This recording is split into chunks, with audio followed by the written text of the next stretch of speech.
They envisioned, oh, well, if you just drop uncapped, you might not be fighting the same guilds every night because, like, they'll be on different regions. Dumbass. They're all on the same region because there's not enough guilds, because the bottom 30% will always just drop down another cap. That's how this will always work. Every time. The scene will cannibalize itself until nothing is left. Nothing is left. That's where we're at. That's what happened in Europe. That is what is happening in North America. And I will guarantee you that it is happening in Korea too. They just don't have enough guilds for the developers to see it clearly.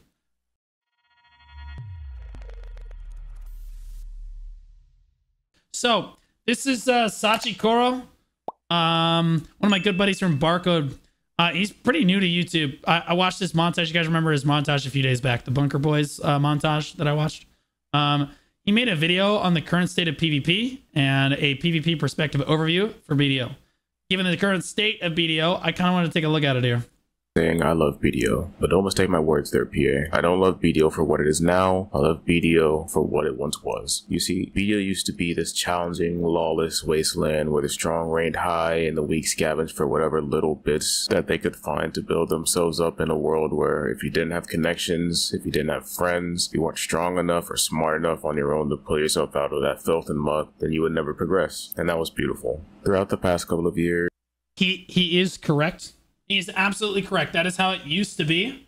When the gear score cap and the gear score like barrier to entry to try to get into PvP was much, much lower. What you would do is you would join a stronger guild, right? Or you would be in a guild and people would shit on you in a rival guild and you would feel the motivation to get stronger. And that's what motivated you to push your gear score up. I felt it many times in Legatum, Dismantled, Reforged, Vertex, Corrupts, every single guild, family, every guild that I've ever been a part of. It's just like you feel that motivation to get stronger because you want to beat your rival guilds and you don't want to look like a bitch in open world PvP. He's right about that. I will say though that part of what's kind of we've moved away from that a little bit is because the end game players that are killing you now, it feels kind of hopeless. Like those players are like full accuracy accessory and full pen devos. They've got pen cadres, they've got pen narcs, they've got everything they need to completely destroy you. And like you're really far away from that. Maybe you don't even have your first pen devo. It can be kind of disheartening to get there because like it's not like before where you could just grind for a few months and get to where they are. Like nah, it's a little rougher now. It's definitely the barrier between the like the low end, like the entry PvPers that are like fighting the open world in a PvP guild, like the 700 gear score players and the 750 gear score players. That's kind of a big gap. Pearl Abyss have made a lot of very good changes to the game. Megu HP. And a lot of changes that honestly, Unless as a only player, PvE. I never thought I'd see. A lot of these changes did actually make the game a better place. Although I think somewhere along the line, PA essentially lost their way and lost their idea of what they wanted the game to be originally and tried to make a hard style change. And in that effort, that lost what made the game beautiful to begin with, what made players log in to begin with, at least a lot of them. If you take a look at the Node War scene, for example, we can see that Hey. Sometimes it's not soaked. Sometimes. Okay. Don't count us out. All right. We are a part of this scene. All right. He's not wrong though. This is the smallest amount of guilds I have ever seen participate in Node Wars, period dot. I've said it before, I'll say it again. Usually there's at least 20 to 30 T1 guilds by themselves that are constantly in flux and constantly dying and creating and new alliances all the time. It's all over the place. Everybody that used to drop on T1s knows this. There's always like 13 plus forts on every single war, right? There's just a lot of guilds in T1. And then in T2 plus, or I mean in like Captain plus, you're looking at like probably 15 guilds or so to kind of pool from. But now you see 8, 16, 17, 18, 20 total. 20 total. Is very quickly progressing in a downward trend. Guilds aren't signing up, guilds aren't showing up, more guilds are trying to snipe. Some will say that this is a very We would never. obvious outcome to the new changes of Node War. But for whatever reason, for PA, it seems like they didn't know that this would happen, or at least they thought it would not be as bad as it is. But from many PvPers' perspective, before you even changed this, before you updated the game to what it is now, we already knew that it wouldn't go well. Because we know the game, we know what we enjoy, and unfortunately, Pearl Abyss doesn't. I think at the end I think that Pluribus knows what we enjoy for every aspect of the game except for PvP. And I think it's because the developers and like the Korean office in general, they don't do very much PvP. They don't know what the culture is like to be in a PvP guild and constantly be PvPing. The delicate mix between Node Wars and how that feeds into open world PvP and how those players like to compete against each other and the culture that kind of develops in those discords is extremely important to understanding like the mental status of a PvP players or of PvP players and what they're going to want in the context of Black Desert. So like, if you don't understand the mental state of PvP players, how could you ever possibly understand what they want, right? Like right now we have a very superficial take about what the developers feel like PvPers want. They think that PvPers want mindless bloodshed. That is not what PvPers want. PvPers want to go against rival guilds and shit on them. Okay? They want to go up against a rival guild and dumpster them. That's what they want to do. Okay? At all points in time. They want to get together with their friends, band together, and they want to beat the crap out of their enemies. Their targeted enemies. Not in a bloodbath. They want to be able to convincingly say, we're stronger than you. You're trash. That's how this works, okay? You can't do that with the new system. End of the day, Pluribus has a lot of talented developers working for them, although I think these developers are misguided. I think they don't understand what PvPers truly enjoy about Black Desert Online, so I'm going to try to explain it. Although to give you a better perspective, and this is me specifically talking to PA, I think I need to tell you how I got into this game, how I started, what made me want to continue playing this game right from the very beginning. Like, PvPers don't want mindless bloodshed, they want targeted bloodshed. They want to kill someone and know they are stronger, but not than that person, than that guild. Okay? Like, it's personal, but it's also like it motivates. Like that hate and that love that you have for your own guild and the hate that you have for other guilds is so integrally important to like making up a PvP guild. That's just how PvP guilds work. I started BDO shortly after the Steam release of the game, a time where grinding really I also started on Steam release.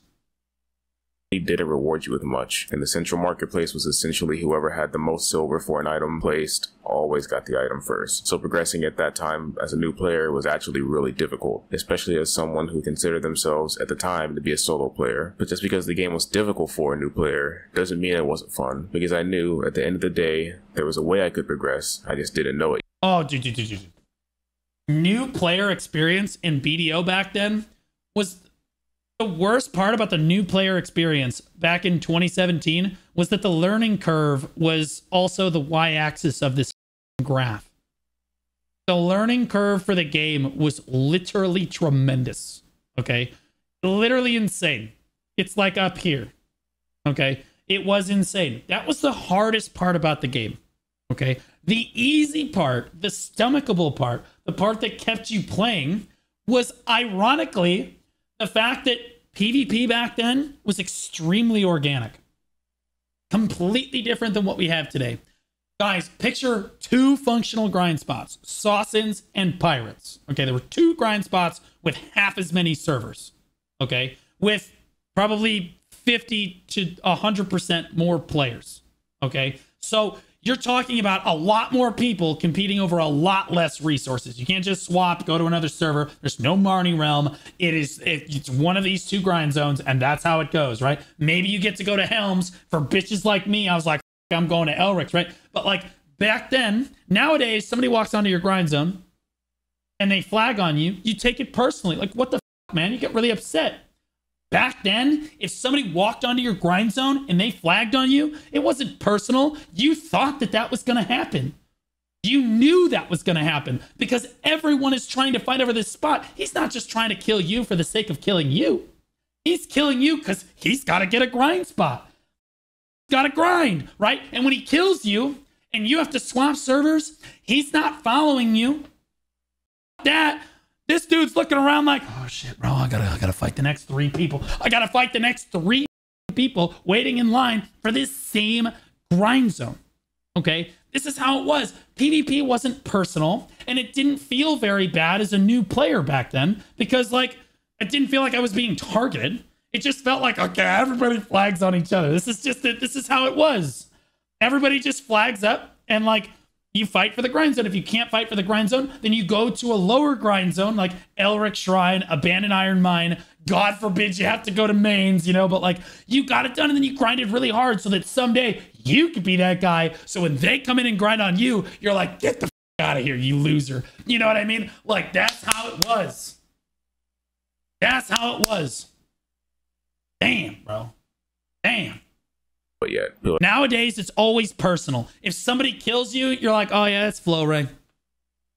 Oh, yeah, that's Deegs. He's got mental illness. You know, like, oh, yeah, that's Shaky Bay. That's Neptune's, right? Like, you know who is ganking you now. We all know each other, okay? And if they're killing you, it's not because they're competing for resources. It's because they want to kill you, okay? And they will swap servers to do it, all right? Nowadays, you have twice as many servers with like 10 times, 15 times as many grind zones, okay? And way less resources to compete for. Also, considering Marnie Realm, there is no competition for resources. So anytime organic PvP happens, it's personal.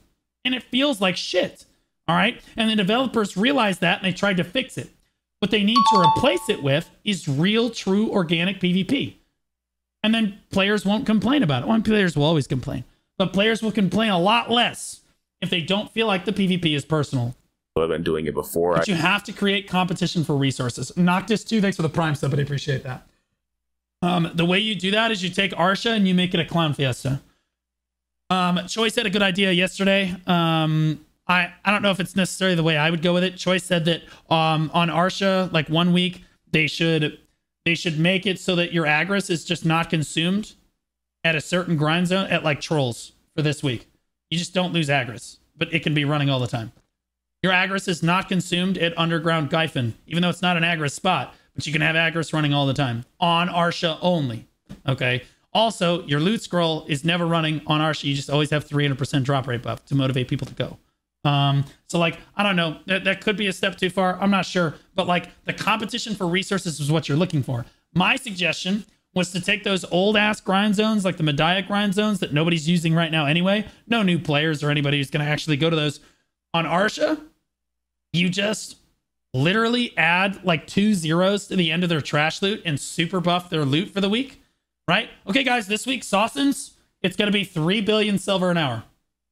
That's Sawsons, but only Sawsons and only on Arsha. Good luck. We're praying for you. Okay, like that's how you compete a competition, to create a competition for resources. There's only 2 servers, so if you get pushed off, oh shit, now I gotta, oh man, now I gotta go. That's what you gotta do. Then they could rotate it to Banded Iron Mine, they could rotate it to Helms, they could rotate it to whatever, right? Like they could do any of that stuff. They could do any of that stuff, and theoretically, they could do it with any grind zone in the game. It would be fine, right? That would help bring organic PvP back to BDO without being toxic about it and without making it personal. It's not personal. I'm just trying to grind here, loser. I came along, whether it be through some sort of market manipulation, some super secretive. They only hear Korean.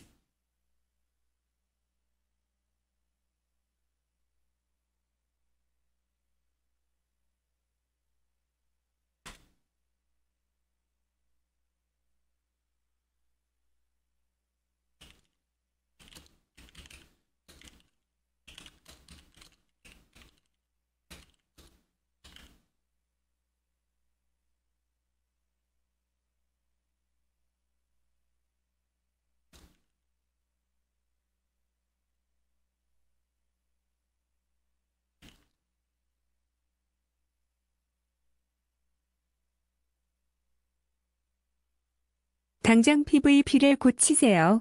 유기농을 만드세요. 뚜껑을 열지 마세요. 큰 유기농 PVP 오픈 월드 아셔. 큰 버프는 매우 강합니다. Yet lucrative life skilling tactic, or simply through hitting mobs. My favorite and earliest memory I have from interacting with BDO's PvP system was me being a freshly awakened ninja at Elric Shrine, testing out my new abilities on mobs, and getting jumped 3v1 by a Zerker, Mage, and some other class that at this point I can't remember. And after that 3v1, after getting my ass beat by 3 people that seemingly showed up out of nowhere just to express that they could beat my ass in that unfair scenario, I realized just how cool this game was. I had a very similar scenario that I will share with you guys. My very first experience with PvP, I was in a guild called Intrinsic Quality. I hope that they see this, to be honest, because I know that they're still playing the game. And I was doing a guild mission at Helm's Post. Okay. Me and Note, ironically enough, it was me and Note, my current editor, were at Helm's Post doing a guild mission. And these guys, there were 5 of them, showed up and ganked us. And they killed us. And we were like, they kill us. We can't do the guild mission. And so the guild master and the 3 officers literally go, we'll be there in 2 minutes. These come riding in from Heidel. Okay. I die. I respawn at a farther node. I run back to the normal node spawn, and there's Verkinorix, who was the guild master, standing over the corpses of 5 people. And he goes, go, my son. Do the guild mission. We'll handle this. Holy shit. I was like, I want to be that guy. He just rolled those guys, dude. Verk was terrible at PvP, but he had a gear. He just ran them down. He was an Awakening Witch, and Awakening Caster in 2017 was the shit. He just ran them down. It was so sick. Anyway, that's what motivated. I was like, dude, bro, no, we gotta get gear in this game because we want to be that guy. We want to be the guy that shows up. It's like, oh shit, Blue's here. Oh, we rolling up now. You know what I'm saying? Like, that's what we wanted to be. So, like, I absolutely vibe with what he's saying right now. That was my first experience with PvP, bro. Because to me, the fact that that could happen, the fact that that scenario could take place at any time, in any place, that it was realistically never safe to let my guard down, and that content could come from anywhere, was amazing to me. I looked at my character, and I seen something that really shocked me at the time with this game. I seen that they literally beat the clothes off my back. And for me, that moment, that very moment, I thought, wow, I just got the clothes beat off my back. Holy shit. You've been working that 9 to 5. You grinding. But also, they kind of grinding your clothes straight off the top of your back. They're actually farming your gear. This game's for me. And that sent me on a journey to get more gear, to progress in the game, so that one day, if that scenario ever arose again, I would at least be able to kill maybe 2 of them. You're the guy. See, my game philosophy in BDO has always been to get good enough gear and enough AP to be able to kill whoever you're fighting in a single well-done combo. It didn't really matter how much DP I had, because I felt if I was the better player, I should be able to catch them first and kill them in a combo. Yeah. And if I could do that. That is exactly how I felt back then. Then. Except for the fact that I was playing Dark Knight in 2017, which was just an objective L. It was by far the worst class in the game. This is back when Mystic and Striker had just been released, and they buffed them like 3 times. So when I tell you that a Mystic could take all of their gear off and run at me like an absolute baboon, okay? It was like an unstoppable force meeting an extremely movable object. I could toss this guy around as much as I wanted. I could fire entire clips of ammunition into this woman and hit nothing but air. They just completely obliterated us. The genocide of my people. Everyone, if you were there, you remember what it was like. One day it was all Dark Knights, and the next day, nothing. All gone. Every single day. I was one of the only ones left, and I was dedicated. It's kind of like how Meiwas and Kunoichis are today. They know that their class is kind of ass, like Awakening Meiwas, not the pussy Succession ones. Awakening Meiwas, right? And Kunoichi in general. They know their class is ass, but like they're going to beat you anyway because they're just an objectively better player and it felt better to them. That way, when they lose, they can just blame it on the class diff. Easy peasy, okay? Same principle. So much fun. Honestly, it was enough for me. So realistically, I've always been on the gearless side of things, but it's worked for me so far, so that's what I continue doing all the way up till now. I only ever did PvE in order to get to a certain point of gear, like I said, and then I would just stop. Because PvP is just not what interests me in this game. It never has been. It's always been the PvP from the very beginning. As I continued playing the game and learning about its PvP, I slowly found myself on the PvP server more and more often, until eventually that's pretty much... PvP server didn't exist in 2017, but by the time he was ready for it, probably. Just where I stayed. even though I was a complete gearlet. And somewhere on that continued journey of finding out how to play the game, I ran into the player Jin Kuru, who at that time was the current GM of a guild called Royal Dynasty. I 1v1'd him for a bit, and I can't remember how many times I won or lost in that scenario, but I remember his exact... I still remember the guy that leveled my character to level 56 for the first time. Is an awakening wizard at Sawsons, and he killed 4 other people. And I walked around with him like a pack mule. I was like, please, please, just level me. Please. He's like, you just pick up my loot, and I will make sure that the way is clear. Just pick up the loot. Do you understand? If you leave a single piece behind, I'm kicking you from the party. So, okay. All right, I'll do it. His name was Toilet Water. Okay. I saw him pop a bell a few months ago, and I literally whispered him. I was like, my dude, you're still playing? He was like, who the f are you? I'm like, okay, that's I'm not offended. It's fine. It's all good. I thought we had some. Exact words. I've got to invite this guy to the guild. Whatever I did in the 1v1, I suppose pressured him enough that he thought it was a good idea to invite me to the guild, even though I had less gear than probably most players in the game at that point. And after being invited, I was immediately welcomed into one of the most tight-knit groups I've ever been in BDO. Okay. And say what you want about Royal Dynasty, but back in the day, that was the most fun time I've had in this video game, I think, ever. There was constant PvP fights, there were constant deaths. Most fun I ever had in the game in any guild. Dismantled. Dismantled had some crazy banger fights, dude. Literally insane. Dismantled was crazy. We fought everyone indiscriminately. We did not care. It was awesome. Mostly because we would... And all of my friends were still my friends.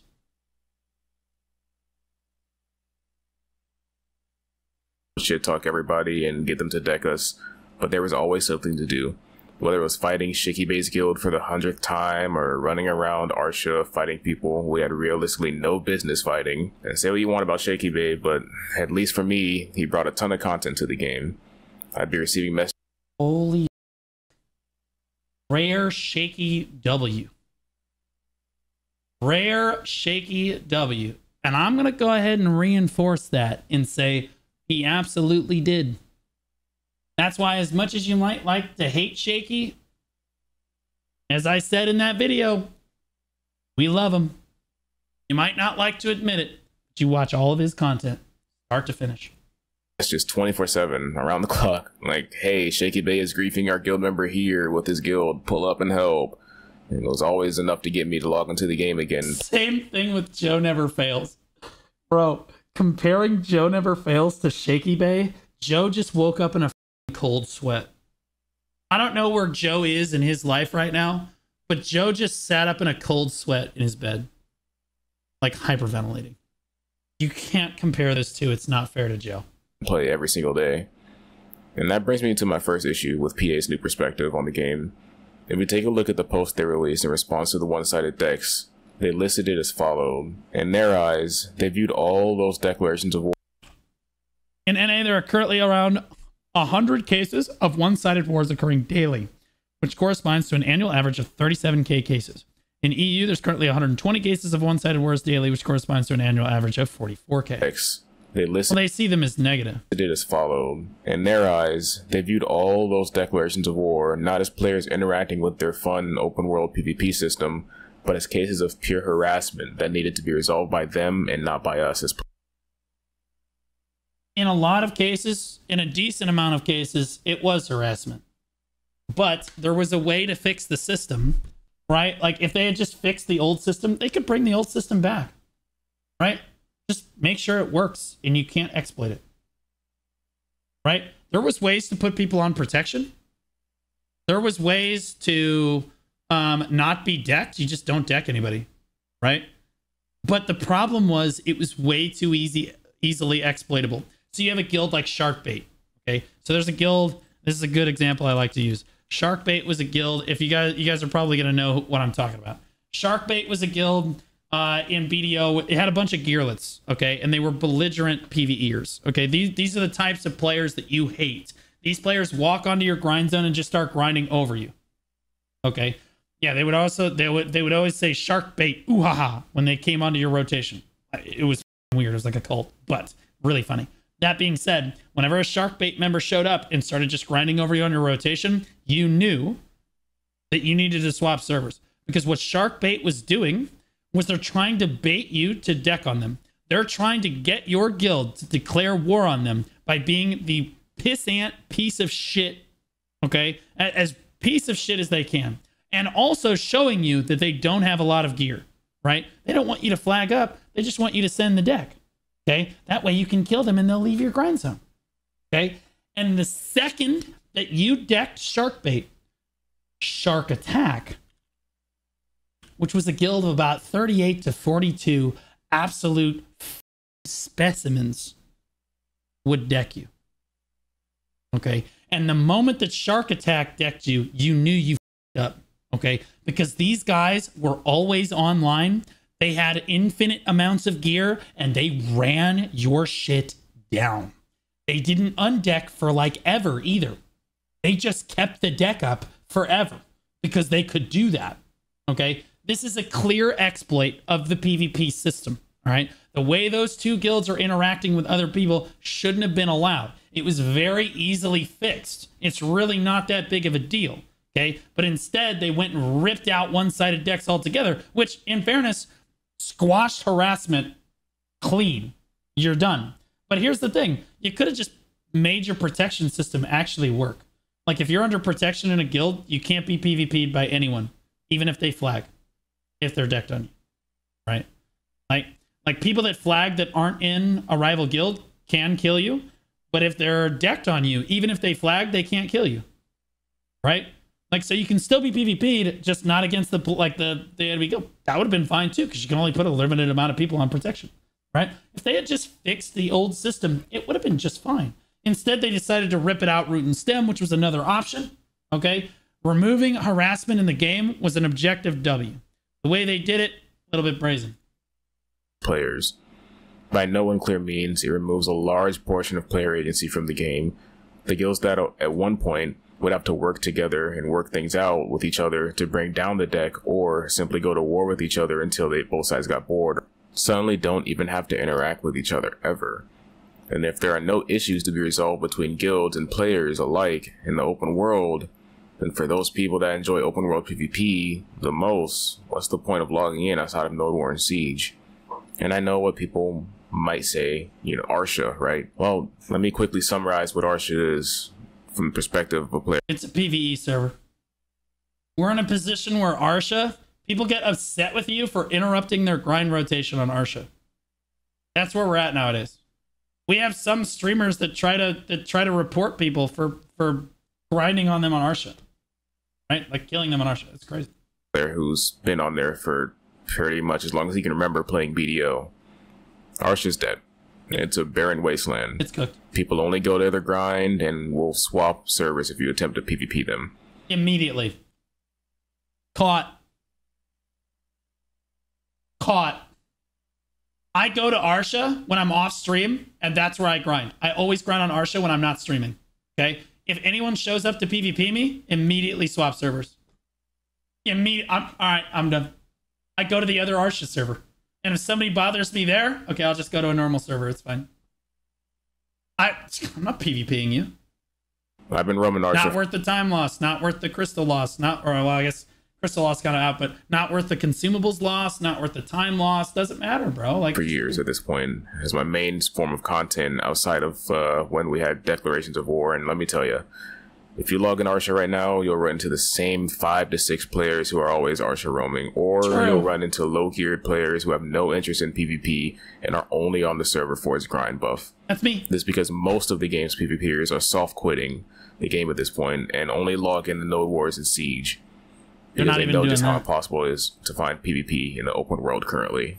Moving over a bit from the open world PvP topic, though, I would like to talk about Node Wars since I haven't really gone into them at all. Currently, as it stands, the state of Node Wars and Siege is pretty much either.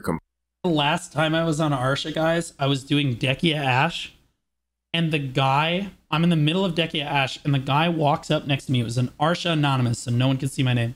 And he goes, "Hey man, if I grind at that one, are we gonna be cool? Are we good?" was like, yeah, man, I'm not bothering you. He's like, all right, bet. That's the state of our show, bro. Like, we're not interested in it, bro. Completely dead or very like, rapid. yeah, you're not gonna PvP me, are you? Because I'm not interested in that. Like, I'm not joking. And I was so thankful. I was like, oh, thank goodness. Oh, thank goodness. He's like me. Oh, thank God. The mixture of recent poorly thought out changes from Pearl Abyss and the game's declining player base of PvPers in general from the removal of war decks add up to create the mediocre experience that is large scale currently in Black Desert Online. The biggest thing that I think is missing from the current scene when it comes to Node Wars is player agency and control over how the Node Wars plays out in some way. We as players need a mini. The Node Wars is a far more egregious issue. Open world being dead is bad, yes, but it won't fundamentally destroy the fabric of the game. Node Wars and Siege dying is a very critically important aspect of the game that a lot of players play the game for, and if those players leave, everyone eventually has a much worse time playing the game, and the game starts to fall apart. The community, the fabrics of what bring people together as communities, it starts to collapse, and then you don't have players interacting as much as they used to, right? Meaningful way to interact with and have some sort of control over the creation of these fights in Node Wars. With the previous system, you guys need to understand there are 3 schools of players in any MMO. You have the PvPers, which is the smallest group of players. You have the PvEers, and you have the life skillers. Obviously, it's a little bit different for some MMOs, but like all of these are very integral parts of one another. Whether the PvPers like to admit it or not, they're reliant on life skillers in some way, shape, or form, right? They are absolutely reliant on the life skillers making consumable buffs or selling extra shit that they don't need because they're PvP oriented, right? Consumables in general, right? PvPers aren't going to go out and hunt whales, right? It is what it is, okay? PvEers are obviously also very reliant. Life skillers likewise are reliant on the PvPers because they create a marketplace worth doing life skills. Okay. It's simply not worth doing life skills and like making consumables if no one's going to buy them. Okay. This is the smallest of the 3 groups by far. But if any of the 3 groups becomes, it's like a food chain, guys. If any of the 3 groups is removed, you end up with too much of the other 2. Okay. This is how this works. Everything is very integrally tied to each other. PvEers for the exact same reason. Debos. Where do most of us get our debos from? You can buy them off the market, right? Like the TET debos, the base debos, all that stuff. Those are made by the PvE lords. The guys that just non-stop grind constantly for their gear, okay? Like PvPers need that so that they can go get better gear, right? So like, and at any point in time, you could become one of these 3 groups of people, okay? That's part of what makes a sandbox MMO a sandbox MMO, right? Right now, we have a strict lack. PvP guilds come together because of Node War, and they come together because of Siege. Okay, that's what drives players together. Okay, if you have a very strong Node War scene, you will also have a very strong open world scene, or at least this is how this used to work, right? Because there will be a lot of rivalries going on between a lot of different guilds, and a lot of different guilds will be decking each other, and there'll be a very active open world scene. So an active Node War scene creates an active open world scene, creates a much more active PvP scene altogether. Not all Node War players like to open world PvP. Not all open world PvPers like to Node War, but they're all in the same guilds.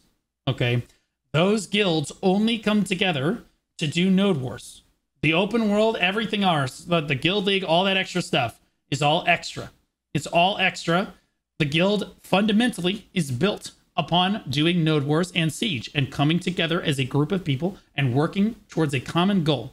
If you destroy Node Wars so people don't feel like it's worth coming together anymore, these communities never end up forming in the first place and the entire system collapses. Okay, it will take time, but it is very bad. We could simply get guilds to place together and match each guild versus another of similar strength to try and even both sides out as much as possible. And while that sometimes blew up in our faces, it was an extremely important feature of the game because it allowed us to feel like we had some sort of influence in this game through war politics, strategies, alliances, backstabbing, dynamic shot calling, etc. All of what we had in this sense is lost with this current system. and it's making entire guilds who have been alive and contributing to this game's PvP scene for years give up and disband entirely. And this isn't just happening in the NA servers either. It's happening in multiple regions. Like EU has basically had a full collapse of their high-end PvP scene. It's just not competitive anymore, so they don't see the reason to do it. And NA is slowly coming to the same realization. EU as well. I would also like to mention that players having control over how the Node War went also meant that if a guild didn't like what you did last war, boom, now you have a war deck. And you have open world PvP content. It all fed into itself harmoniously to form fun, memorable stories and moments of PvP. I think when updating this system, Perlibus was so fixated on the idea of making Node Wars accessible for new or weaker guilds that they completely lost the plot with what made Node Wars enjoyable to begin with. I'd also like to mention that I don't mind what they did. Like, this system, you could keep it for T1s, right? You could keep this system for T1 Node Wars. I don't think the T1 scene would care, and the developers are not wrong. It would encourage a lot of other guilds to try Node Wars and have fun, or try to have fun with it, because there's not as much setup that goes into it. You don't need as much game knowledge to get involved. It's not an objective L, okay? But like when you talk about capped and uncapped guilds, those guilds, they want to compete against each other. They want to have rivalries with each other. They want to hate each other. They want to love each other. Like, that's the alliances, the natural bonds that form from mutual suffering for a common goal are the strongest. they didn't even make Node Wars enjoyable for newer or weaker guilds. What the f is that? What the f? Or why is this a relevant part of the picture? This is, by the way, the state of T1 Node Wars. This is absolutely the state of T1 Node Wars.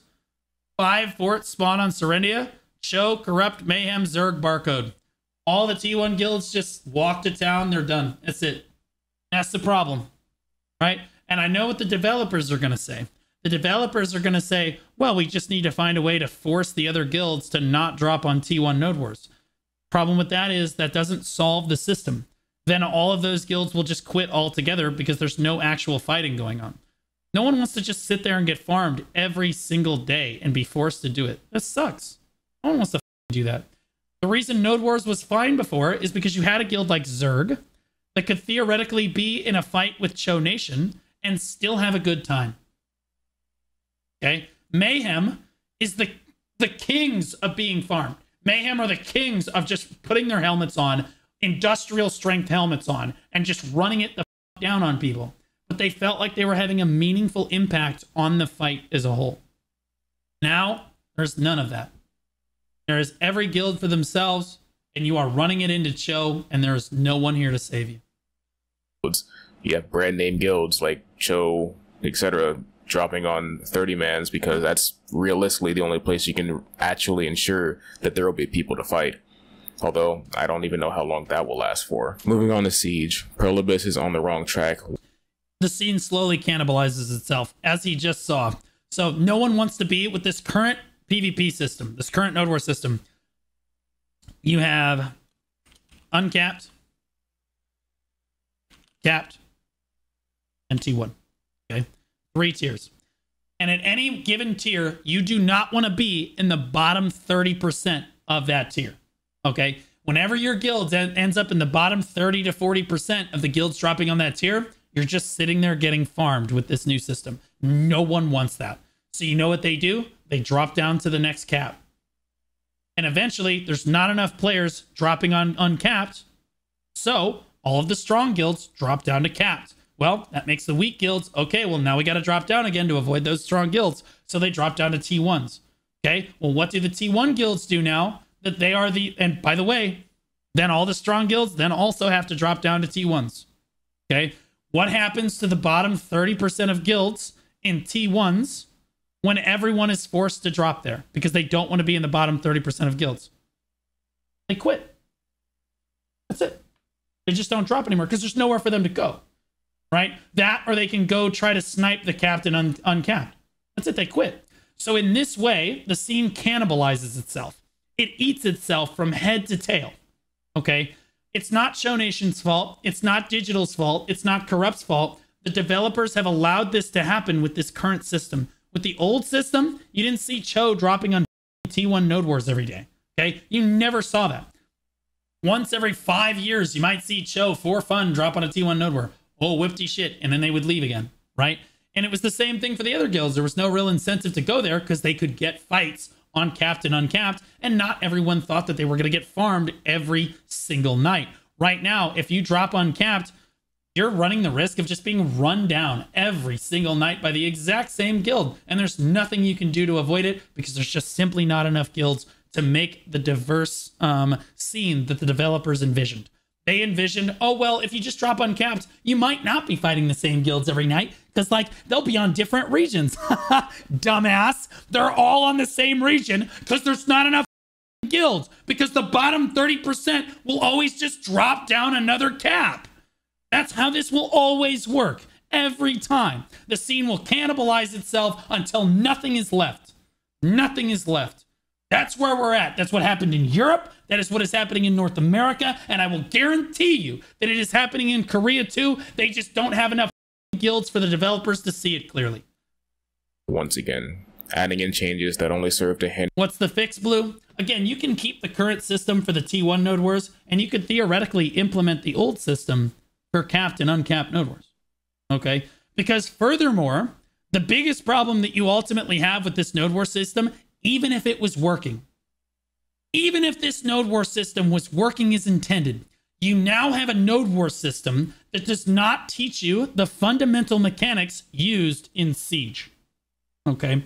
Siege as a concept was always reasonably approachable for a new guild because you had things you were familiar with. Recovery centers, barricades, like you're using flag factories regularly. You've got 3 elephants, right? Like, okay, so there's more of everything now, but I can kind of understand. There's still some new mechanics like walls and things like this, but and ballistas and whatnot. But like, okay, cannons, all right, this isn't a super foreign concept, right? Working with other guilds, this is not a super foreign concept. Now you have a Node War system that doesn't encourage you to learn mechanics at all, right? How to place flame towers properly, how to put a Hwacha down, where do you put those? How do you use walls? What's going on with this, right? Like they don't, ballista, what's that? We don't even have a cannon team, right? Why do you need a flex team? Why do you need a defense team? Why do you need offense? Like what, like why do you need all these separate groups of people?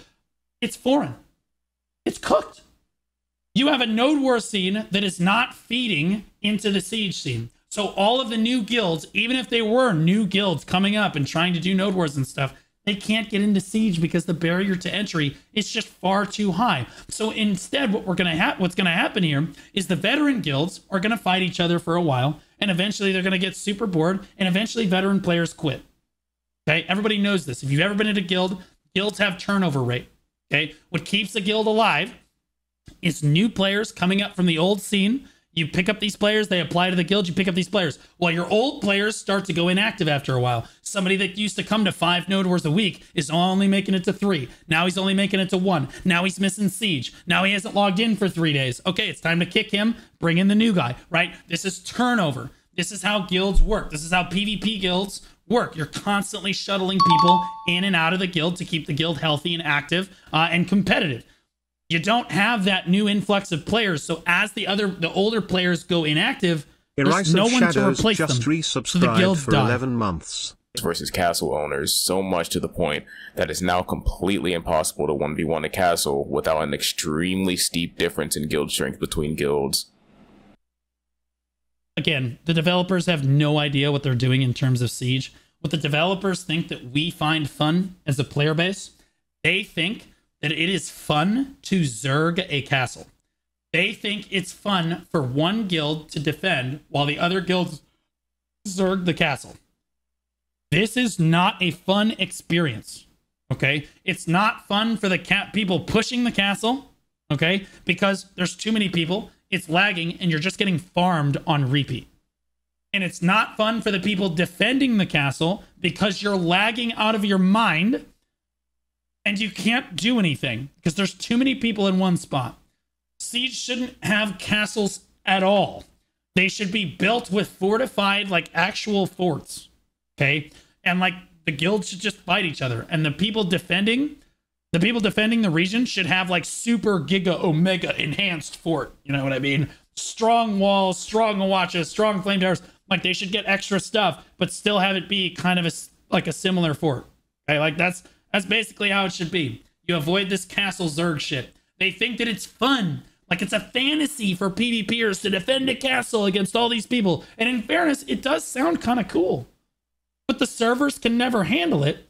And like it always ends up falling apart. Either there's too many people in the Zerg and it's over in 10 minutes, or there's not enough people in the Zerg and you sit there getting farmed for 3 hours. Terrible. And if you're 1v1ing, you're never getting the castle. If you're 1v1ing that guild, as he just said, the guild defending has such a strict advantage, you cannot beat them. It is not possible. Unless you are literally Cho Nation going into Zerg or something. And in which case, okay, yeah, they're folded in 5 minutes like a lawn chair. The introduction Can of the I get siege your castle? dome, Pepe flushed. crystals, and removing spawns from the outer gate makes the experience of The removing the spawns from the gates is literally the dumbest idea, dude. It just shows you that they have no idea what they're doing. They're trying to make it so that Zerging is harder. pushing a castle not only feel frustrating, Because again, they think that that's a fun experience for people. They think it's fun to just get farmed for hours. Like, it might be fun for 100 people to defend a castle. It's not fun for the 400 that are pushing into them. And guess what? That's 80% of the people at Siege, dumbasses. Yeah, I'm talking to you, Mr. Developer, sir. Yeah, 80% of those players in that little scenario that you just cooked up, they're not having any fun at all. but completely impossible. It's also made for far less strategy as well. Now your only valuable strategy from removing a guild from a castle is either bringing so many guilds that it literally lags the servers so hard that it makes it impossible to both play and defend against, or you sit outside the castle AFK, whittling them down with cannons and ballistas while you send droves of poor souls to... That's how it is. Guys, all sieges nowadays, you have the big castle, right? Oh my god, look, we're going to defend the castle, okay? And what the other guilds do, you have the smaller guilds sitting outside the castle, yeah? They're all sitting out here, okay? And all they're doing is they sit out here. They don't push the castle. They just sit here. And they sit here, and they sit here. And they let their cannons and their ballista barrage the fortress until there's just stripped and there's nothing left. They're at 50%, no recovery centers. And you're the castle guild, you haven't gotten a single kill yet. You're not doing anything. Everyone just sits out here turbo virgining you with cannons and ballistas. Okay? And then when you're so down bad, you have nothing left, you literally just run them down.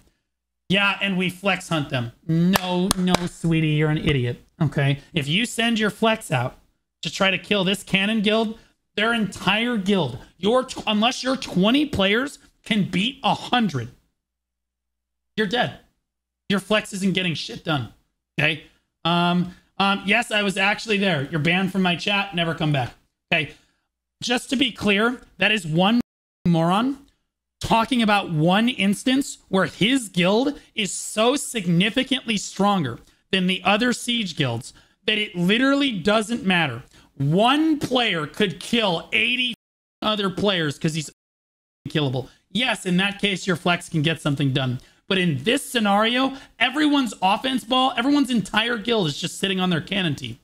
So unless you can fight your way through 3 elephants, 100 players, the cannons, the ballistas, and the stun traps and everything else with 20 players, you're never going to get anything done. It's just not going to happen, right? Like us versus GOAT. Yeah, it's just not going to happen. Yeah, GOAT could send 1 player and kill our entire guild. Like, okay, well, in that case, that's a terrible example, dumbass. Like, and I don't want people in my chat trying to give terrible examples about how they've done Siege one time and it's completely different, Blue, than the 5 years you have been doing Siege every week. Doing, organizing, shot calling, everything, every week. Shut up, you're an idiot.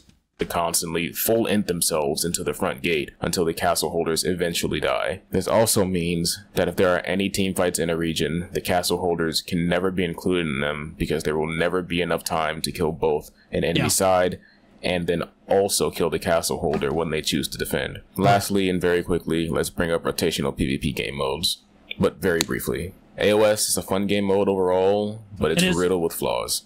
Unfair. AOS is a completely subset of PvPers. Some PvPers love AOS. Some PvPers don't do AOS at all. It's just the way that it goes, right? Like Armin loves AOS, doesn't like Node Wars, right? They're usually polar opposites. Just very different players. And again, this ties into the developers think that all PvPers are exactly the same. They just want PvP. It doesn't matter what it is. All PvPers will like the exact same kind of PvP, right? Well, that's not the truth. Or just plain idiotic map design and gimmicks, the game mode being plagued with broken ass classes, while some classes are so victim POV and horrible in the game mode, it's extremely difficult to climb out of piss low with them. And let's also not forget to mention the teammates that you get who are literally just playing the ranked game mode to practice their new class. As for Guild League, this game mode is quite frankly the only form of PvP that's truly good at the moment, I'd say. It's pretty well thought out and the maps are really nice, flat, wide open spaces, there's no gimmicks. There's also need for a very precise team coordination and strategy. The rewards are meh, but kind of passable. Guild League is the closest thing you're going to get to actually working with your guild members for a common goal nowadays. It's the best PvP game mode we have, hands down. It's not even a question. Overall, it's a really great and fun game mode, but even it has a lot of issues.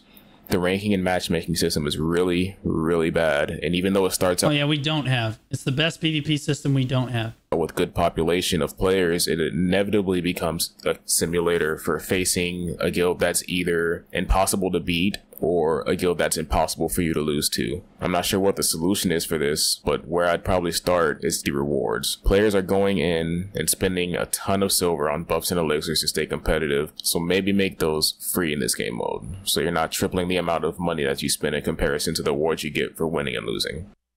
Anyways, that's it. PA fixed the game so I can love it again, and see you guys in Throne of Liberty. That last bit was kind of based. Yep. I agree with what he's saying. He's right. Here's the video right here, guys. Sachikoro is relatively new to YouTube, but he's not new to BDO. And like, I think that videos like this are extremely important to like trying to get feedback to the developers where we can. I know, cap, but like trying to get feedback through, trying to get PA to hear this. Well, they're not going to hear it if it only has 151 views because he's a new YouTuber with 27 subscribers. So you guys got to make that possible. Go interact with the video. Go interact with the video.